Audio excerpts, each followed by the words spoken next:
Wonderful story. बच्चों, बहुत पुरानी बात है।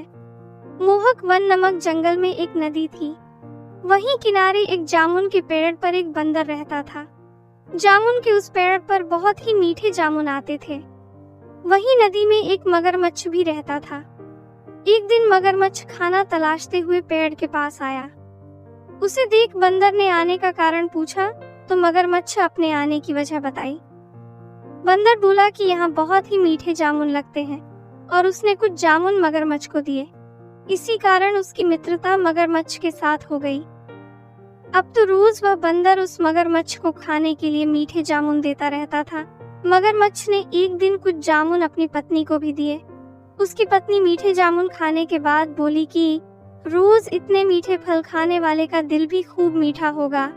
यह कहकर उसने अपने पति से कहा कि उसे उस बंदर का दिल चाहिए और वो इसी जिद पर मानो अड़ गई।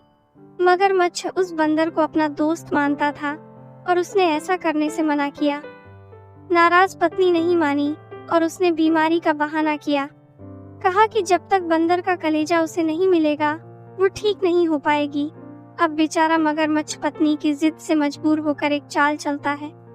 वह बंदर से कहता है कि उसकी प्यारी सी भाभी मगरमच्छ की पत्नी बंदर से मिलना चाहती है। बंदर आश्चर्यचकित होकर कहता है कि वो भला नदी में कैसे जाएगा। चालाक मगरमच्छ ने एक उपाय सुझाया कि वह उसकी पीठ पर बैठ जाए और मगरमच्छ बंदर को सुरक्षित घर ले जाएगा। बेचारा बंदर अपने मित्र की बात मान गया और भरोसा कर पेड़ से नदी में कूदा। मगरमच्छ की पीठ पर सवार हो जब वे नदी के बीच पहुंचे, मगरमच्छ ने यह सोचते हुए अब बंदर को सही बात बताने में कोई नुकसान नहीं है, उसने राज बंदर को बता दिया कि उसकी पत्नी बंदर का मीठा दिल खाना चाहती है। यह सुन बंदर को बहुत धक्का लगा और मानो उसका दिल टूट गया।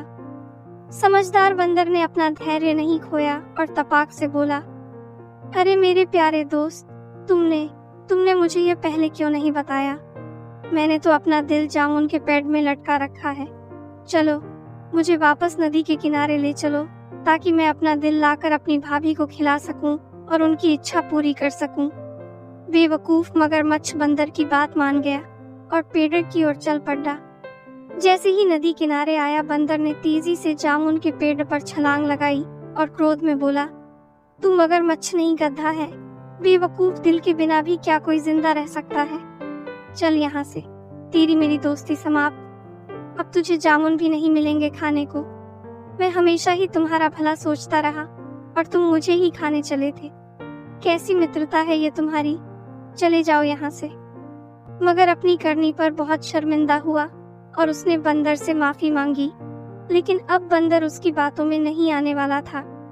इस कहानी से हमें यह सीख मिलती है कि संकट के समय हमें घबराना नहीं चाहिए। मुसीबत के समय अपनी बुद्धि का उपयोग कर उसे दूर करने का उपाय सोचना चाहिए।